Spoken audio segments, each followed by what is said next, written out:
In a significant step towards promoting regional integration and tourism by allowing citizens of nearly all African countries to visit without prior authorization. The new directive, announced by the Cabinet, abolishes the Electronic Travel Authorization, that's the ETA requirement, for all African countries except for two, Somalia and Libya, due to security concerns.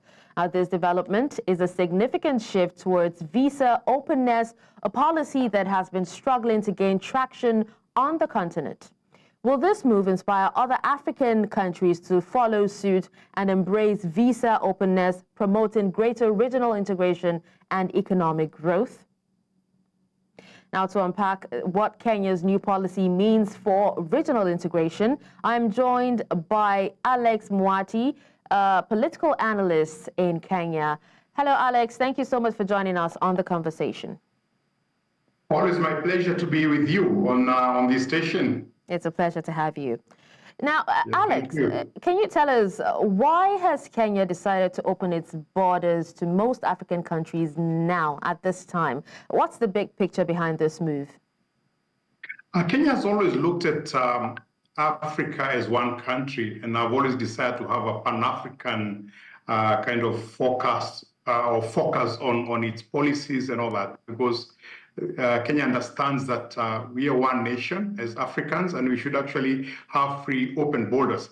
Let me say this, that the move that has been taken by the government is not the first time. You remember the ETA was introduced on 1st of January 2024. Yeah. That introduced a $30 charge fee of sort for anybody coming in with the application of ETA. But that has caused a couple of problems, because before the establishment of that, we had about 51 nations across the world that had visa-free access to Kenya, which, of course, majority of those were African nations. But this is really a way to say, look, we want Africa to be one. Oh, okay. Now, speaking of, Africa being one, Somalia and Libya, have been excluded from this policy due to security concerns. Can you elaborate on how, or on the risks involved and how they will be managed with other nations? Remember that even when we say that we are independent countries in Africa, we still have to look behind our back to see what some of the bigger nations are saying about this country. And the situation in Libya causes a concern to the Western world that anything could be planned from Libya and handled done in Kenya. We are not blind to the fact that we've had a bomb blast here that was targeted at the American embassy a couple of years ago. We've had a couple of Al-Qaeda and Al-Shabaab from Somalia having insurgency into Kenya, causing a lot of chaos over the last couple of years. So this is the reason why that even as we open up ourselves as a country to the rest of Africa, you also have to be cognizant of the fact that there are still pockets of situations in some countries that would cause a security risk in this country. And you remember we even have some peacekeeping forces in Somalia, because Al-Shabaab has really wreaked havoc in that country. We have of course, we have a porous border with Somalia as a country, but the control is important, that we don't then get into a bad situation from a security point of view. All right, Alex, but have these countries, in any way responded to, the move excluding them from, coming into Kenya visa-free? Interestingly, no. Or I've not heard of any complaints from the two countries. Libya, has a government that is a little bit not kind of porous, I would say, but we've had very good relationship with the government of Somalia, or the government that have tried to bring together Somalia. You and I know that there have been many issues in Somalia, with the country having been divided out to Somaliland and the other Somalia. And Kenya walks very like walking on eggshells when we deal with those kind of things. But we haven't had I haven't heard of any complaint from those two countries or any comment from them. I haven't had. All right, Alex, just to be clear, it's not, as though these countries have been excluded, or citizens of the countries have been excluded from coming into Kenya, just not visa-free. So they have to, go do their visa verifications and everything before they're able to come into the country. Is that right? 100%. Yeah, it's very important that I clarify that it's not that they have been locked out from coming to Kenya. So we have a situation where now other African countries, citizens are allowed to come visa-free without having applied for any documentation and stay in the country for 2 months. For the East African community countries, they're allowed to stay in the country, and that has been ongoing, not visa-free, yeah. But you're allowed to stay for 6 months. So if you're coming from Somalia or from Libya, you must fill the ETA, and once you get approval, then you come in. Okay. Now, let's talk economic expectations and benefits now. What kind of economic impact does, Kenya anticipate from this policy? Are there specific sectors like, tourism or trade that will see immediate benefits? It should be noted that one of the key foreign earner for this country as an economy is tourism. And of course, in the last couple of years, there have been a lot of encouragement of local tourism, Kenyans touring Kenya.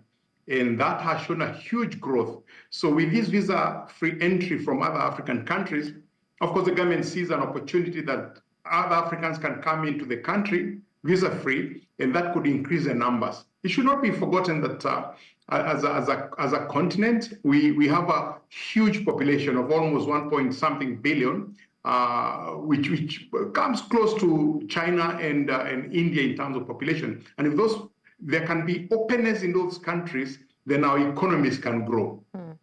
Okay. Now, we have countries like, Rwanda, Benin Republic, Gambia, and also Seychelles, who have already embraced, the visa-free travel for Africans. So what insights has Kenya drawn from their experience as African nations with open border policies? Of course, they've gotten an advantage of having more Africans going in and being able to, for tourism purposes, for trade purposes, for all other purposes, and having a free movement for Africa, I believe strongly, personally, is something that must be encouraged by every single country. You remember, like you mentioned, those countries like Mauritius, Seychelles, Rwanda, and Benin and Gambia. We already had that policy of free kind of reciprocal kind of agreement with them, so that we would have free entry on both countries. And we are hoping that now other countries in Africa will open up to the same situation. Well, so that we have a travel-free continent. Yes, yeah, hopefully that is the goal. And, no doubt this particular move has been applauded. But, talking about timeline now, when can we expect this policy to go into full effect? And also, if you can tell us, do you foresee any hurdles that might delay this implementation?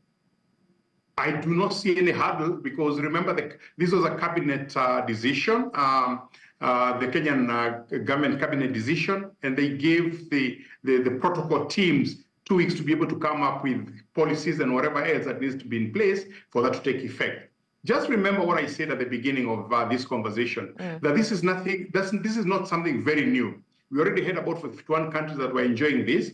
Currently, we have about, if I'm not wrong, about 12 African countries that are enjoying free entry into Kenya. And you've mentioned a couple of them, like Rwanda, Ghana, Mauritius, Seychelles, Ethiopia. I think Eritrea is included in that. So we already have 12 countries that are doing that. So it's really not creating anything new. It's just allowing others to join in the bandwagon. Yeah, but that is actually new, and it's actually a big and huge step as well. We see it as a huge step. But aside that, let's talk about how the Kenyans are reacting to this decision. Have there been any concerns, or measures even put in place to address these concerns, if there are any? Anybody would think that Kenyans would have a concern would not be a student of history. Because Kenya has been host to the largest number of refugees from across Africa, from Somalia, from Southern Sudan, from Sudan itself, from Rwanda when they were struggling, from Uganda at some point, from DRC. We have a huge contingent, huge numbers and we have refugee camps. Kenyans are extremely welcoming people, and they're happy to welcome other Africans. Normally, in the country, as you are aware, we like complaining about almost everything, but this is one thing that we don't complain about. That is exactly the reason why I asked, what they feel about the whole thing. But then, how do you see this particular policy shaping Kenya's relationships, with neighboring countries and also the African Union? Just to re-emphasize that the neighboring countries are, except Somalia, that is now about to join the East African community, the rest of the neighboring countries are already in the East African community. Okay, on the north we have Ethiopia that is not, but as Ethiopia has opened up its economy to be more commercial, more democratic, more capitalistic, Kenyans have started moving in to set up businesses there. We have the largest Safaricom has already opened office there. You have Equity Bank is opening offices there. Now, for the other neighboring countries, over the last couple of years, there's been a two-way trade situation, and Kenyan business opening into those countries, and those country businesses opening into Kenya, meaning that there's a lot of interaction in the neighboring countries. So I don't think it's going to affect the neighboring countries in any way, maybe just improve the relationships. Okay. Because one of the things that will help us as Africans is to realize that we are not enemies. We are brothers and sisters. And if you don't work together like the Chinese do, like the Indians do, work together, then we'll always remain on the bottom of the pyramid. If we start working together, it's a possibility that we can move forward, because Tanzania, Ugandan, Ghanaian, Nigerian competitor is not Kenya. The competitor is China, is India, because each one of us imports almost 70–80% of what we need in our countries from those two countries. So really, if you have to stop Kenyans from exporting to your country, then it means it's a very small percentage. Okay. Now, we have already, Alex, we've already established that, this is a bold move. Do you think that, this move could actually inspire others, that's other countries, especially other East African countries, to follow suit? In many ways over time, Kenya has been leading in terms of making bold moves that others join in. It should not be forgotten that we've been going through our own problems as a country. And if you remember last year, we had what we call the Gen Z movement that almost caused upheavals here in this country, but succeeded in stopping a very draconian finance bill. Now, what came out of that, and I think we had this conversation around that time, is that other neighboring countries are already thinking of doing the same. We had the Tanzanians, young people saying we must do something. We had, nothing happened, of course, but there was that in the social media, that feeling that they would do that. So what I expect this to do is to spur other countries to be able to, to take advantage of that and open their borders for Africans. Well, Alex, now that, the whole continent, except two countries have been given the leeway to come into Kenya, how about Kenya's infrastructure, like airports, roads, hotels? Are they ready to handle, the influx of visitors from across Africa? This is not going to happen in a single day. It's going to happen over a period of time. We already have enough facilities for tourism in this country at different levels in terms of welcoming people. We don't expect that the fact that there is visa-free, that people will flock into the country tomorrow once the rule is in place. We expect it to take its own time, and as visitors keep increasing, we'll keep increasing the facilities that we have. But we are ready for the Africans. So what indicators will actually show whether it is working as planned or not? Numbers, nothing else. I mean, these are numbers game, that the number of people coming in for whether tourism or for business keep growing. That would be a complete indicator of the success of it. Don't forget that when the ETA was introduced, like I mentioned earlier, there were 51 countries, not only in Africa, but majority of them were from Africa, had a visa-free entry even before that. There's a lot of complaints from those countries wondering, why am I now paying $30? Well, before that I could come in free. So this really tells them that, look, we heard you and we've done what is necessary. Well, Alex, you did say that, you don't expect people to flock in just, one day, but over time. So, Yes. while, we're still waiting for the implementation and all that, does this policy require any changes to Kenya's laws or regulations? Not really, because this is welcoming visitors. So we're welcoming on our own terms. The only thing that we've done is to tell you that we don't doubt your willingness to come here and stay for 2 months. I would like to say this, that it must be understood. The first time that the thought of East African nations having free entry to each country, there's a lot of fear. Tanzania were fearing Kenyans will flock into Tanzania. Yeah. Kenyans were fearing Tanzania will flock into Kenya, and vice versa. Of course, with Uganda is a different situation because we've always had that movement, a lot of movement between the two countries. But between you and me, over time, it fizzled out in terms of a fear, but now is something that is encouraged, because if you want to go to Tanzania, it's free. You walk in. You want to come to Kenya, you walk in. And you've not had any issues with, the Tanzanians and the Ugandans since, you opened the borders for them? Not really. Not to a level where you'd want to create laws and whatever. Of course, at the beginning, because when something like this happens, and there's a lot of what you are saying, that there's a lot of propaganda as to what is the fear, what could happen.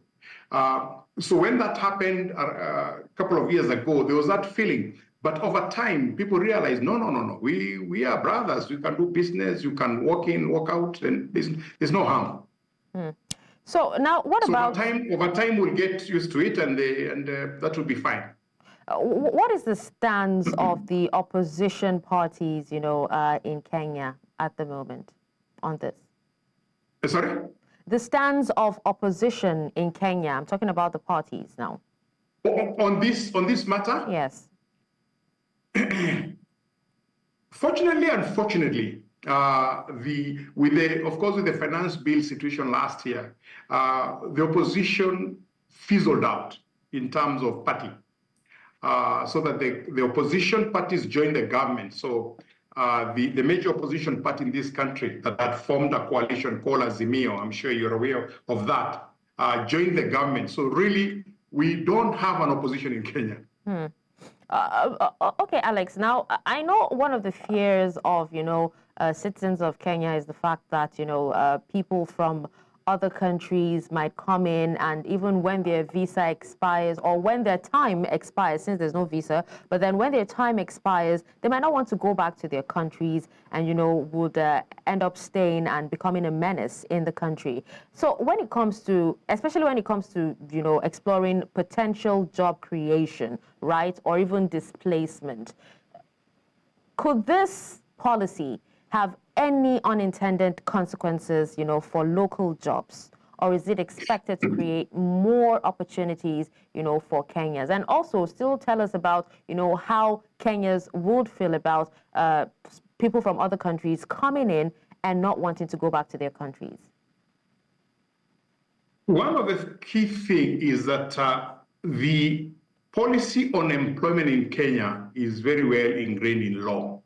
That when you come in and you want to work in this country, you must have what we call a work permit. That hasn't changed at all. So if anybody comes, say, for argument's sake, from Nigeria, from Ghana, and wants to stay over a period of 2 months, you must be able to earn money to be able to live in this country. This country is not very cheap to live in. And for you to be able to do that, you must have what we call a work permit. Or if you want to start a business, you must register a business in this country, which is also allowed. So we are not thinking that there will be people on the streets who are taking other people's job without the relevant papers to be able to do that. So people come and they'll go back. Now, if you have 10 and one remains, then that person will be struggling. And I'm sure over time, they'll go back to their home. And if they find a way in this country, I told you earlier, we welcome a lot of people. In the informal sector in this country, we have a lot of people from the neighboring countries that have taken up some informal work, and we've never had a problem with that because it just makes our life even much better. Okay, so what about when it comes to, creating job opportunities for Kenyans? Is that likely to happen? Of course. You're talking about more people coming, so you're talking about more facilities coming. So the hospitality industry obviously will have to up their game, and that means that more Kenyans would be able to get employment opportunity. It's really a win-win. Okay. Now, with increased travel, what measures are in place to ensure public health and safety, especially in light of past global health crises? We are signatories to the World Health Organization. So we are cognizant of any pandemic or any contagious disease happening. And as you notice that time over time, when something happens, that there is an epidemic or something, the Kenya government reacts very quickly to be able to contain it. So in the same sense, the ports health authorities are all over at the entry points in this country to be able to ensure that the people that are coming have the necessary health situation. Like, for example, everybody coming in, is you have at the airports, their temperatures are taken. They have to answer questions as to whether they have suffered of some disease or something, so that the Kenyan government can take control of that. But in case of a global situation, we have confidence that the government is able to take care of that. All right. Let's talk about, plans to foster positive cultural exchanges and also ensure that, increased diversity doesn't lead to social tensions. Are you ready for this? If you think about it, the ETA last year was opening up this country for visitors to come in. The only difference is that the ETA required that somebody reviews your data before you come in, and then you paid a fee of $30. That's a bigger difference. So now, so we are ready. Just come. Let Africans be one. All right, if you say so. We're looking forward to more openness. Ethiopia opened up a couple of years to Kenyans, and we don't go and stay there. We go and work and come back. By the way, Rwanda opened up, including allowing the East African community to go and work there, so that if I found a job in Rwanda, I'll get the work permit on the same day, as long as I'm a member of such a community. That kind of openness is what's required for the continent of Africa. We stop pretending that we have borders that are almost like the China wall. Yeah. They are porous. We should be brothers and sisters. Absolutely, I agree with you on that, and we hope that more countries open up and follow suit. So let's have your final words before we wrap up. Yeah, I wanted to say that it's a bold move for Pan-Africanism, so that we start thinking together as a continent, as a people. We are stronger together than apart.